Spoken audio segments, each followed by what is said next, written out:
Hello everyone, my name is Junaid Ahmed. यार journey तो मेरी 2014 से स्टार्ट हुई, एक बड़ा फेज आ हो गया। तो देखो, I am not from IIT, with due regard to everyone who is from IIT, क्योंकि लोगों को लगता है टॉपर्स जो हैं वो ज़्यादातर आईआईटीज़ या उसी के होते हैं, इंस्टीट्यूट्स के। वैसे मेरी यूनिवर्सिटी जो है वो ट्रूली ग्लोबल है। कोई गेस कर सकता है? शारदा यूनिवर्सिटी। तो मैं किसी को बोलता हूँ जाके कि I am from Sharda University, तो 2 बार पूछते हैं कौन सी यूनिवर्सिटी। अच्छा, शारदा यूनिवर्सिटी। एकेडमिक्स में भी अगर मैं बोलूँ तो average student 10th 12th 60%। 11th की नहीं बताऊंगा बिकॉज आप फिर सोचने लगोगे कि यूपीएससी सही से ले रहा है या नहीं ले रहा है सिलेक्शन कर रहा है।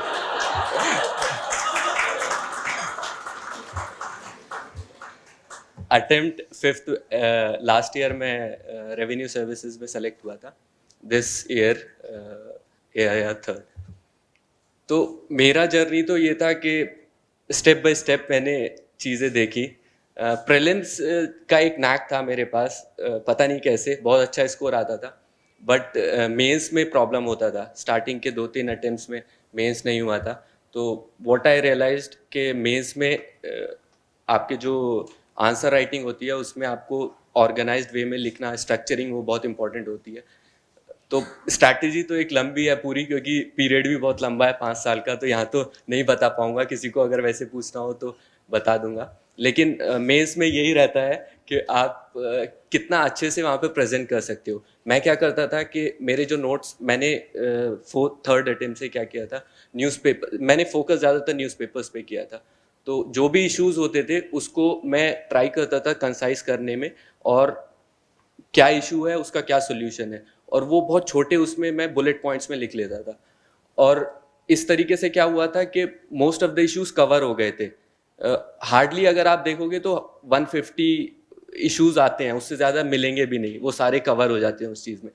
तो जब मैं मेंस लिखता था तो वो बुलेट पॉइंट्स मेरे दिमाग में रहते थे, तो ज़्यादा प्रॉब्लम नहीं होता था। इस बार तो इनफैक्ट 5-10 मिनट्स पहले ही पेपर कंप्लीट हो जाता था मेरा, क्योंकि इस बार टेंशन भी ज़्यादा नहीं थी, क्योंकि लास्ट ईयर सर्विस में हो गया था।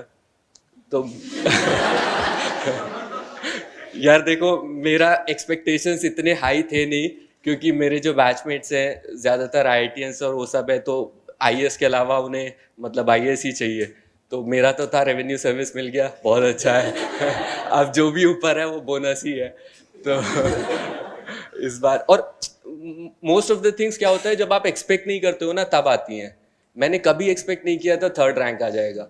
अभी आप देखो, ज्योग्राफी में 4 अटेम्प्ट से मेरा 233 234 स्कोर आ रहा था, और मैंने ऐसा कुछ भी नहीं किया कि 321 आ गया इस बार। तो इट इज़ लाइक कि कुछ चीज़ों को आपको छोड़ देना चाहिए, कि आप जब बहुत ज़्यादा एक्सपेक्ट करते हो, बहुत ज़्यादा वो करते हो, तो वो चीज़ें नहीं हो पाती हैं। तो कभी कभी चीज़ों को उस चीज़ पे छोड़ देना चाहिए। तो ये एक मेरा वो था। दूसरा इंटरव्यू में मुझे अच्छे मार्क्स मिलते थे, 190 मिले थे last year. Last year, but वो जैसे सब लोगों ने बोला, इंटरव्यू का क्या, वो दे टेस्टिंग योर पर्सनालिटी। और क्या होता है कि कुछ चीज़ें ऐसी होती हैं, जैसे विनय मित्तल सर का बोर्ड था एक बार मेरा, तो वो उठ के वॉक करने लग जाते थे, कभी कभी पीछे खड़े हो जाते थे, तो उसमें आप प्रेशर में आ जाते हो, पता नहीं क्या कर रहे हैं वो, उसमें पीछे खड़े होके।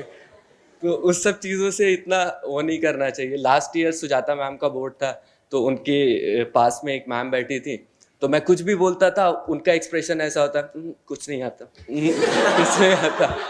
उनका एक्सप्रेशन वैसे ही था, और मैं सोच रहा था मैं बोलूं भी क्या नहीं बोलूं। तीसरे चौथे क्वेश्चन के बाद मैंने बोलना ही वो कर दिया, सॉरी मैम करने लगे। तो ये थोड़ा इंटरव्यू में रहता है, because they not checking your knowledge, already they have tested in prelims mains, वो पर्सनालिटी ही देख रहे हैं, तो उसी पे थोड़ा वर्क करना चाहिए। बाकी जितने भी एस्पिरेंट्स है यार, मेरा तो एक ही वो है कि hard work is the key, मैंने जो रियलाइज़ किया है। और जैसे ट्रिनिटी था हमारा फंडामेंटल राइट्स का, कि 1921, उसी तरह मैंने बनाया हार्ड वर्क, पेशेंस, परसिवरेंस, जो अपनी लाइफ में एटलीस्ट मुझे इस फेज़ में बहुत हेल्प किया। तो इस चीज़ को अगर देखेंगे तो यूपीएससी कोई भी क्लियर कर सकता है। और ऑल द बेस्ट सबके लिए, थैंक यू।